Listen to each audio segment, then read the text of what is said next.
मोहिनी के 3 बेटे थे। पति खूब अच्छा कमाता और बड़े घर के ऐश सब था मोहिनी के जीवन में। लेकिन एक चीज जो नहीं थी वो थी सुकून। मेरी बहन और मेरा भाई दोनों गरीब, लेकिन मैं मेरे पास तो नोट की बरसात है। तभी मोहिनी की बहन बीना उसके दरवाजे आ जाती है। अरे मोहिनी कैसी है? मेरे घर में ना सिलेंडर खत्म हो गया है। तेरे पास तो इतने पैसे हैं, भरवा देना मेरा सिलेंडर। पैसे जैसे ही आ जाएंगे मैं दे दूंगी। तभी मोहिनी का पति राकेश आ जाता है।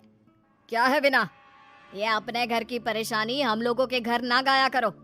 तुम्हारी बहन को तुम लोगों पर तरस आ जाता है और वो पैसे देने लग जाती है। मुझे ये बिल्कुल पसंद नहीं है। ओ जीजा जी, नहीं मैं तो वो बस अच्छा मैं चलती हूँ। बीना वहां से चली जाती है। उसके जाने के बाद अच्छा किया जो आपने सुना दिया। अरे न जाने क्या सोचकर मेरे घर आ जाती है कि जैसे यहाँ तो भंडारा भरा है। अरे कितना तो दे दिया। अच्छा जी जरा 1000 तो देना। वो बिन्नी दीदी है ना, उनके घर जा रही हूँ। उनका पोता हुआ है तो मुंह दिखाई दे दूंगी। हाँ, उन लोगों के आगे तो शो ऑफ किया करो। वो खुद को बड़ा अमीर शो करते हैं ना। दिखा दे कि तू भी किसी से कम नहीं है। हाँ जी, इसी के लिए तो जा रही हूँ।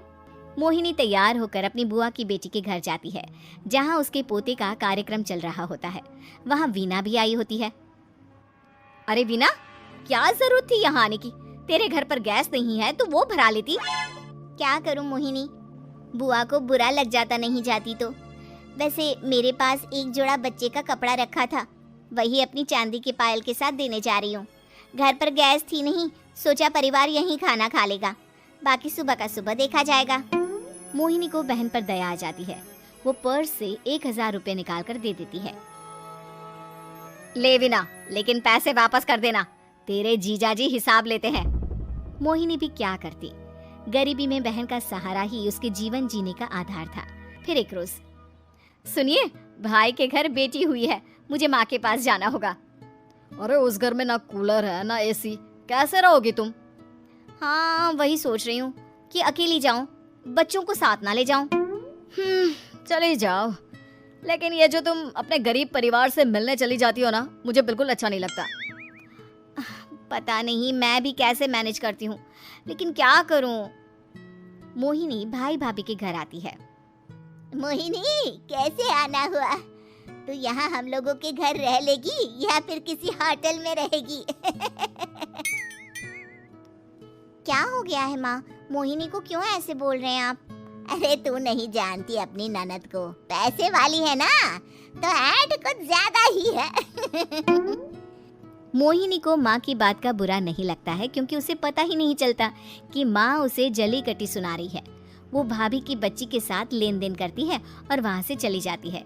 उसके जाने के बाद, माँ क्यों आप मोहिनी को इतनी सारी बातें सुनाती हो?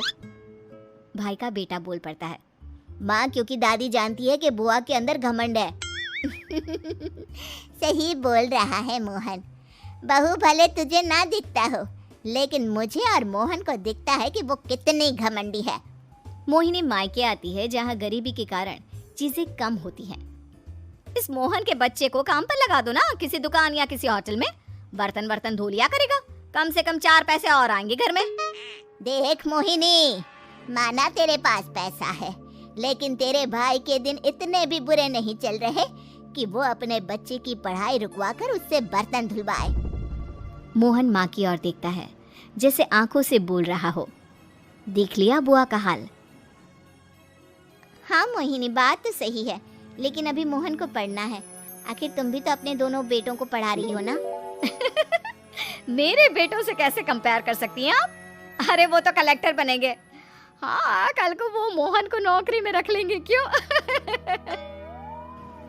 मोहिनी कुछ दिन और रहकर चली जाती है। धीरे धीरे दिन बीतता है। मोहन बड़ा होता है और कड़ी मेहनत से सफल भी हो जाता है। मोहिनी, माँ के जाने के बाद तो तुमने भाई भाभी के घर जाना छोड़ ही दिया, क्यों? वो क्या है ना, उन लोगों का घर छोटा है, मेरे बच्चे जाना ही नहीं चाहते।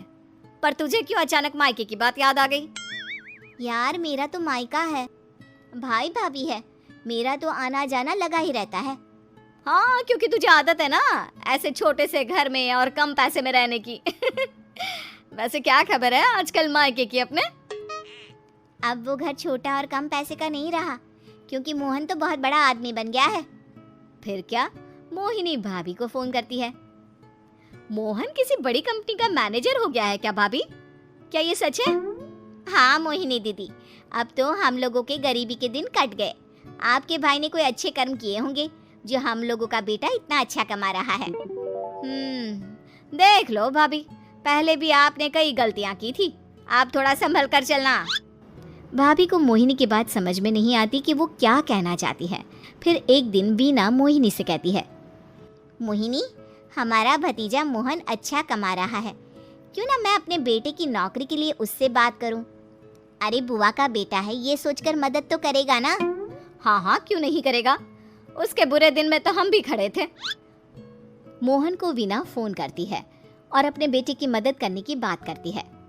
हाँ हाँ बुआ, क्यों नहीं, आप सिद्धार्थ को भेज दें, मैं अपनी ही कंपनी में उसकी नौकरी करवा देता हूँ।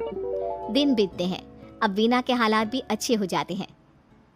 क्या बात है वीना, तूने भी कार ले ली, वो भी इतनी अच्छी। हाँ मोहिनी, अपने भतीजे के कारण तो हम लोगों के दिन अच्छे हो गए। उसने सिद्धार्थ की नौकरी लगवा दी है, वो भी शानदार। ठीक है, लेकिन पैसे ख्याल से खर्च करना। वो क्या है ना, पैसे आने आसान है लेकिन संभालने मुश्किल। मोहिनी घर पर अपने पति से बात करती है। देखो ना, सबके पास पैसे हैं, एक वक्त था जब मैं ही अमीर हुआ करती थी। लगता है कि ज्यादा दिन नहीं रह पाओगी, मेरी नौकरी को कुछ साल ही बचे हैं और तुम्हारे दोनों लड़के निकम्मे हैं। उन लोगों को बोलो ना कि नौकरी करें। तभी वहाँ मोहिनी के बेटे भी आ जाते हैं। अरे हमें क्या मोहन समझा है जो दिन रात गधे की तरह काम करते रहे। खैर, दिन फिरते हैं और मोहिनी के पति की नौकरी भी खत्म हो जाती है। मोहिनी क्या करे, थोड़े से पैसे में गुजारा नहीं हो रहा है। तो क्या करे, मेरी समझ में कुछ नहीं आ रहा। मोहन को बोलो ना कि वो इन दोनों के लिए नौकरी देखे, जैसे सिद्धार्थ के लिए नौकरी देखी है। मोहिनी क्या कहती, उसे अपने वो दिन याद आ जाते हैं जब उसने भाभी से मोहन को नौकर बनने की सलाह दी थी। क्या हो गया, क्या सोच रही हो मोहिनी? यही कि वक्त कभी भी किसी का भी पलट सकता है, ऊपर वाले से डर कर रहना